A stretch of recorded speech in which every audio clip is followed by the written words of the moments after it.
सनातन धर्म किसी एक विचारधारा तक सीमित नहीं है।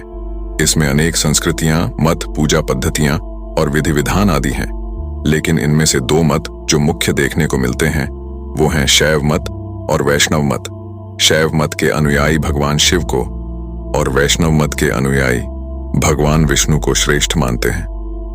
प्राचीन काल में भी इन दोनों मतों के अनुयायियों के बीच में मतभेद रहे हैं। आज भी कई बार यह विवाद देखने को मिल ही जाता है।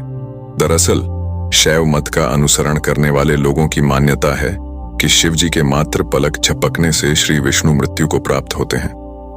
पर वैष्णव मत के उपासकों के लिए यह तथ्य स्वीकार्य नहीं है।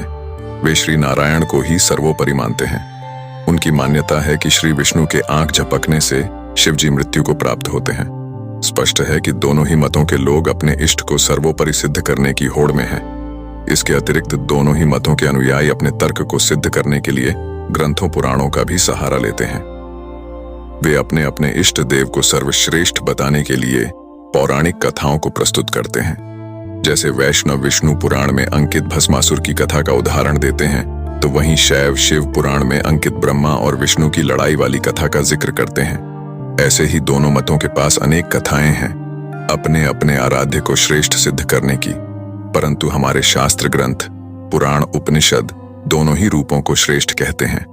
वास्तव में यह दोनों सत्ताएं भिन्न नहीं हैं, बल्कि एक ही तत्व हैं। इसी मार्मिक तथ्य को उजागर करता है पुराणों में अंकित हरिहर स्वरूप। हरिहर जो हरि अर्थात विष्णु और हर अर्थात शिव दोनों का युगल दर्शाता है। यह स्वरूप दोनों मतों के अनुयायियों के लिए परम सत्ता का प्रतीक है और दोनों मतों के बीच का विवाद भी हरिहर स्वरूप पर ही आकर समाप्त होता है। तो आपस में लड़ना छोड़ो और अपनी श्रद्धा के अनुसार किसी भी रूप की आराधना करो।